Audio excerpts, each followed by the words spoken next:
Now that you have most all of the tools that you need to getting flatter, ripped abs, we're going to discuss one very, very important thing as far as workout technique goes. There's a lot of misconceptions out there floating around. I know that you probably have some friends who work out 1 to 2 hours a week, or the people who take an occasional yoga or CrossFit class once or twice a month.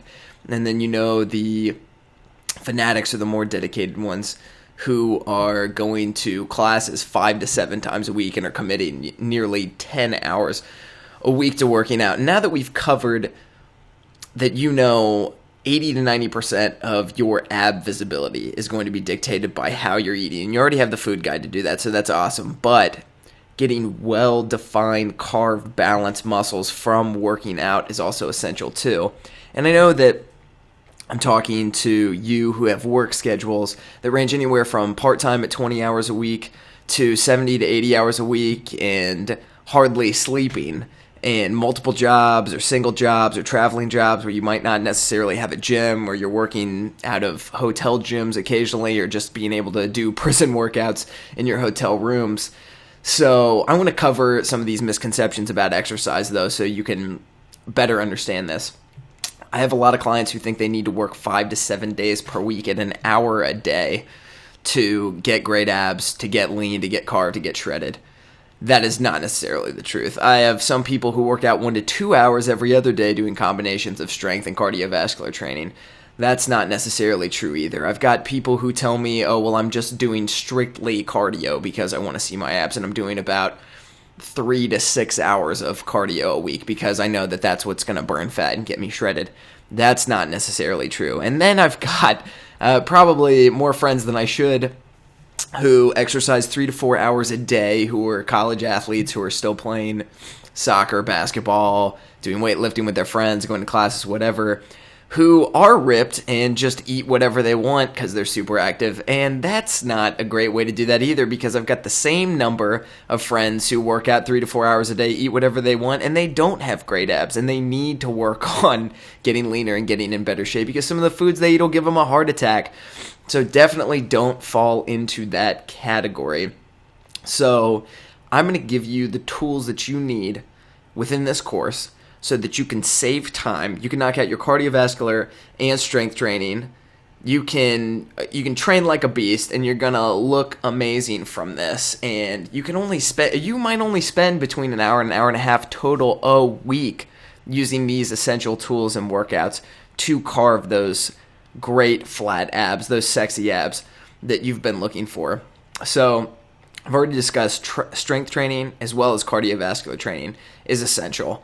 And it's always up for debate in the fitness community, the validity of strictly cardiovascular training. And I'm just talking about running, cycling, swimming, anything that's just going to get your heart rate up for an extended period of time, but you aren't typically exerting a great amount of muscular force per given repetition or time period like you would, bench pressing 50% of your body weight, or squatting 90% of your body weight, or jumping on a box or something of that nature. And I'm here to say that most people who are seriously and deeply into fitness and the roots and the science behind it will say strength training is absolutely essential for weight loss, and more importantly in our case, for fat loss, and particularly around the abdominal region. I agree with that. The one thing that most fitness experts won't typically agree on, and there's fanatics who lean more one way or the other, are on cardiovascular training. There are a lot of trainers that I know personally, that I don't know personally, that I read about online, who will just have their clients on a strength program, but nothing that necessarily elevates their heart rate above a given percentage. And I'm here to say that your heart is a muscle too, and it needs trained just as much as the other muscle groups in your body.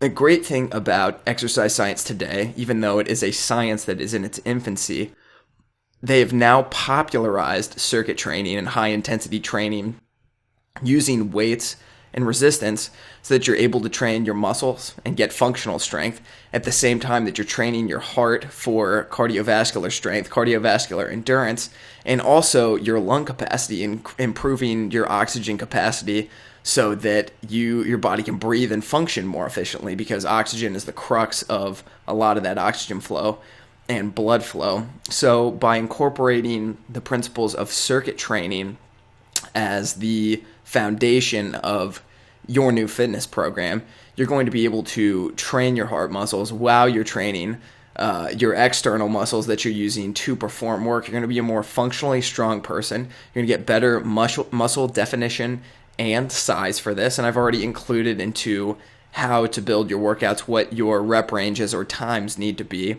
to generate the specific kind of muscular look that you're trying to achieve. And keep in mind that genetics play into that as well. But the other benefits of circuit training include that you are going to burn a lot more calories in a shorter time period.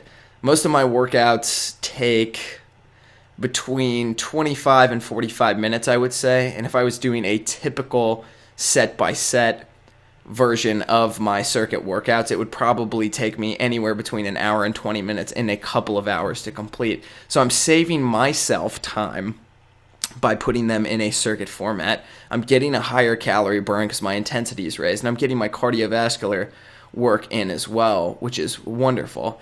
Now, a lot of people talk about, well, jogging or running at a low intensity or doing cardiovascular exercise at a low intensity is better for putting your body into what they've called the fat burning zone.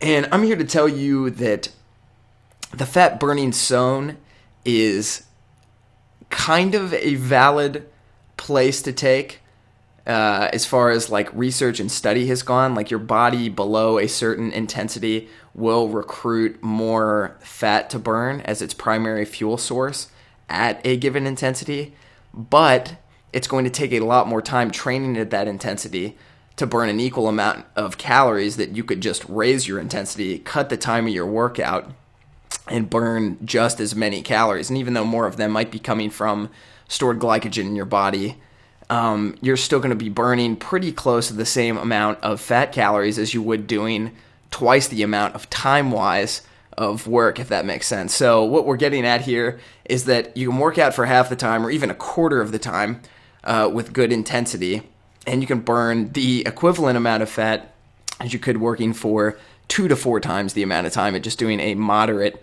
intensity of purely cardiovascular exercise or purely weightlifting exercise. So now that we've discussed some of the benefits of what I call the circuit solution and kind of identifying a little bit of the intensity of where we want to go with this, we can jump right into creating your workouts and how to formulate your workout plan.